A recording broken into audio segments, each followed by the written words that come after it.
Olá, queridos viajantes da Palavra de Deus, sejam muito bem-vindos a este canal, tudo bem com vocês? Para vocês que ainda não me conhecem, eu me chamo Mari Garcia e se você ainda não está inscrito aqui, este é o momento que você pode se inscrever. Ativa o sininho aqui embaixo para o YouTube te avisar toda vez que eu postar um vídeo novo por aqui. Também me segue lá nas minhas redes sociais, eu vou deixar o link aqui na descrição para vocês, é só clicar e você vai ser levado diretamente para a minha rede social. Vai ser um prazer ter você lá comigo e a gente vai poder se conhecer melhor e isso vai ser bom demais. Amém? Seja boca de Deus e divulgue esse vídeo aí para o maior número de pessoas que você conhece, para que você possa divulgar o reino de Deus e fazer diferença para essa geração.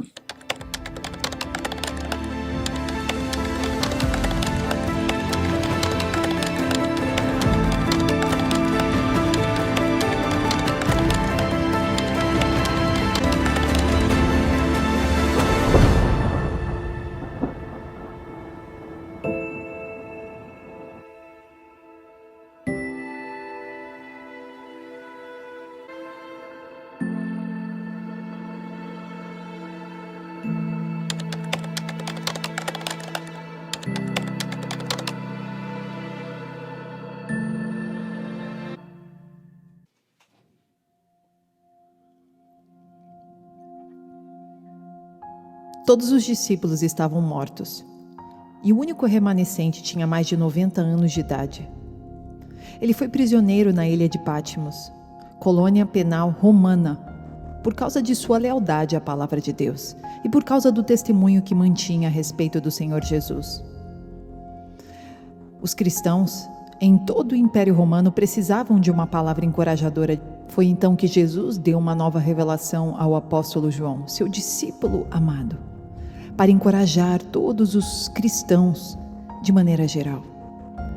A revelação que o Senhor Jesus deu a ele começa com uma visão do Messias ressuscitado e glorificado, nosso Senhor Jesus, e termina com o estabelecimento de seu reino na terra, inaugurando o estado final eterno.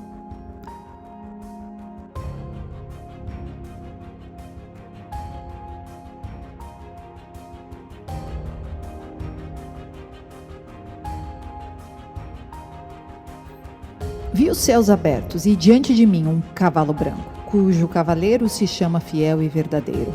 Ele julga e guerreia com justiça. Seus olhos são como chamas de fogo e em sua cabeça há muitas coroas, um nome que só ele conhece e ninguém mais. Está vestido com um manto tingido de sangue e o seu nome é Palavra de Deus. Os exércitos dos céus o seguiam, vestido de linho fino, branco e puro, e montados em cavalos brancos. De sua boca sai uma espada afiada, com a qual ferirá as nações. Ele as governará com um cetro de ferro. Ele pisa o lagar do vinho do furor da ira do Deus Todo-Poderoso. Em seu manto e em sua coxa está escrito este nome: Rei dos Reis e Senhor dos Senhores.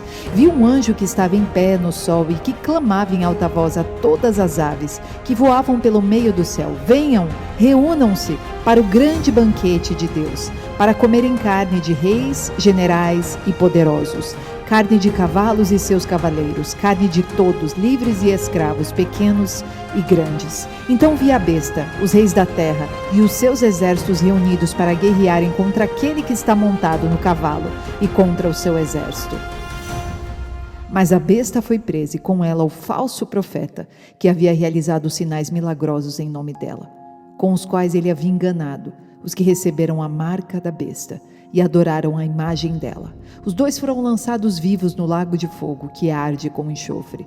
Os demais foram mortos com a espada que saía da boca, que está montado no cavalo. E todas as aves se fartaram com a carne deles.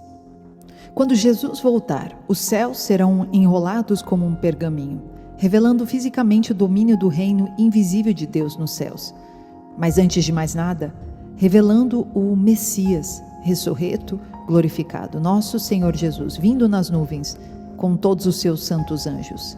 Além disso, a igreja junto com os anjos, já com corpos glorificados. Sim, ele não virá só para julgar o mundo com retidão e justiça, mas para reunir para si sua noiva, sendo fiéis crentes na nova aliança, que se mantiveram limpos e puros, prontos para encontrar o seu noivo. Estes estão vestidos com a sua própria justiça e as suas obras que acompanham essa justiça. Ele é descrito como o Messias guerreiro, conquistador. Quando lemos o Apocalipse, fica claro que vemos a guerra com Satanás sendo travada na terra, no reino espiritual invisível, mas também no reino visível. Os anjos de Deus estão constantemente lutando contra os anjos caídos de Satanás. Um conflito que vemos ilustrado nas orações impedidas por 21 dias por Satanás, do profeta Daniel. O contexto do profeta Daniel, capítulo 10, é definido nos últimos dias ou no tempo do fim, quando a batalha está sendo travada entre Israel e seus inimigos, e por inclusão e extensão à igreja fiel, a descendência da mulher sendo Israel. Como a batalha chega ao seu auge por 3 anos e meio, sendo os 42 meses, ou tempos e meio tempo, Miguel, o arcanjo de guerra, sai em defesa de Israel. Em Apocalipse, capítulo 13, nós vemos este mesmo cenário durando 42 meses. Quando Jesus abre o 5º selo em Apocalipse, capítulo 6, nós vemos as almas dos mártires que foram mortos por causa da palavra de Deus e do testemunho que eles mantiveram, clamando ao soberano Senhor. Eles recebem vestes brancas de justiça. Foram perseguidos e rejeitados na terra, mas no céu são amados e aceitos. Jesus virá com vingança para retribuir às pessoas perversas e sem princípios que tornaram a vida um inferno para os crentes fiéis. Como lemos em 2 Tessalonicenses 1:6, pois afinal é justo que Deus retribua com aflição àqueles que os afligem e dê alívio a vocês que estão aflitos, e a nós também, quando o Senhor Jesus for revelado do céu com seus anjos poderosos em chamas de fogo, dando retribuição aos que não conhecem a Deus e aos que não obedecem ao Evangelho de nosso Senhor Jesus. Estes pagarão a pena de destruição eterna, afastados da presença do Senhor e da glória do seu poder, quando naquele dia ele vier para ser glorificado nos seus santos e para ser admirado entre todos os que creram. Também nos é dito que quando ele chegar, homens e mulheres de todos os níveis da sociedade e as esferas da vida se esconderão em cavernas e entre rochas e montanhas. E chamarão as montanhas e as rochas para que caiam sobre eles e escondam-nos da face daquele que está sentado no trono e da ira do Cordeiro, porque o dia da ira deles chegou. Ele vai colocar no lugar tudo que está de cabeça para baixo e arrancar da terra tudo que é perverso, sem princípio, imoral, enfim. Ele vai fazer novo céu e nova terra. Como lemos em Mateus 13:40, assim como o joio é recolhido e queimado no fogo, assim será no fim dos tempos. O Filho do Homem enviará os seus anjos, e eles eliminarão do seu reino toda a causa de pecado e todos os que praticam a iniquidade, e os lançarão na fornalha ardente, onde haverá choro e ranger de dentes. Ele pisa o lagar do furor da ira de Deus. Não é de se admirar que as suas vestes estejam manchadas de sangue quando ele vier. Sim, este lagar da ira de Deus também é mencionado em outras partes da Bíblia. É o mesmo mencionado no capítulo 19 do Apocalipse. É o sangue literal que flui fora da cidade de Jerusalém, subindo tão alto quanto o freio de um cavalo e fluindo por uma distância de 180 milhas. Quando a 7ª trombeta é tocada, vemos o reino do Messias anunciado, onde os reinos do mundo se tornaram o reino de nosso Senhor e o seu Messias, e ele reinará para todo sempre. Esta é a última trombeta que também verá o arrebatamento e ressurreição da igreja fiel, que ocorrerá imediatamente após o tempo da grande tribulação, como lemos em Mateus 24:29, 1 Coríntios 15:51 ou 1 Tessalonicenses 4, versículo 16. Quando a 7ª taça é derramada, vemos o último grande terremoto inigualável na história e para nunca mais ser igualado. Quanto a Satanás, o anticristo e o falso profeta e seu exército, seu tempo acabou e sua retribuição é iminente. Uma voz alta do trono de Deus clama: está feito. Está tudo acabado, está terminado. A guerra foi vencida e a vitória é garantida. Acompanhando esta voz, vemos relâmpagos, estrondos sacudindo a terra, trovões e aquele último terremoto. A grande cidade sendo a Babilônia deste mundo, dividida em 3 partes. O julgamento sobre Satanás, o anticristo e o falso profeta. Observe que Deus lhe dá o cálice cheio do vinho do furor da sua ira, correspondente ao lagar da ira de Deus. Ambos descrevem o único e o mesmo evento. Também nos é dito que todas as ilhas fugirão e que as montanhas não puderam ser encontradas. Tudo o que Deus não estabeleceu será abalado e ruirá. Exatamente o que vemos retratados em filmes de desastres realmente acontecerá em escala global.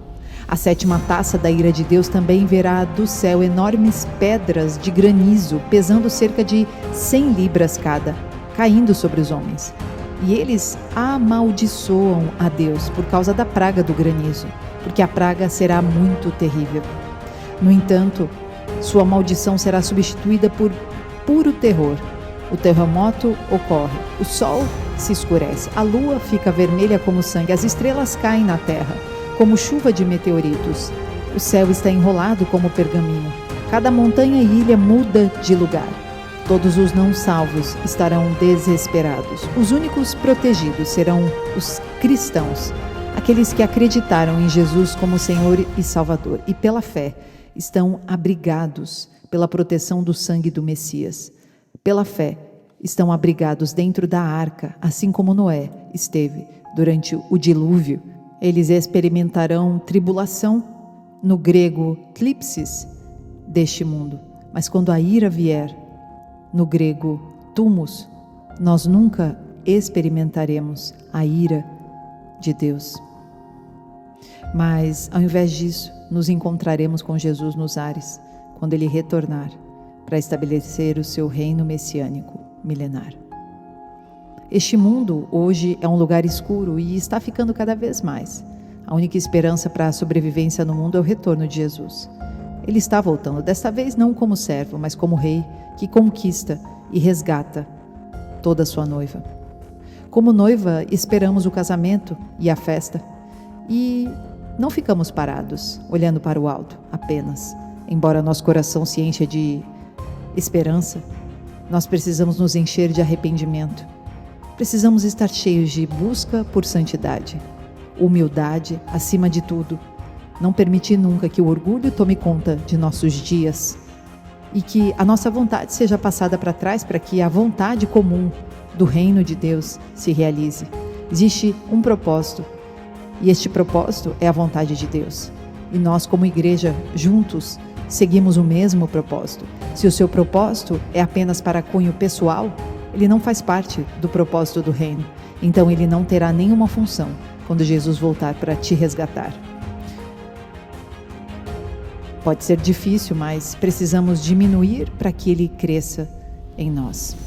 Tito, capítulo 2, versículo 11, porque a graça de Deus se manifestou salvadora a todos os homens, ensinando-nos a renunciar à impiedade e às concupiscências mundanas, e a viver neste século com sensatez, justiça e piedade, aguardando a bem-aventurada esperança e o aparecimento da glória do nosso grande Deus e Salvador, o ungido Messias Jesus, que se deu a si mesmo por nós para nos redimir de toda iniquidade e purificar para si um povo para sua própria possessão, zeloso de boas obras.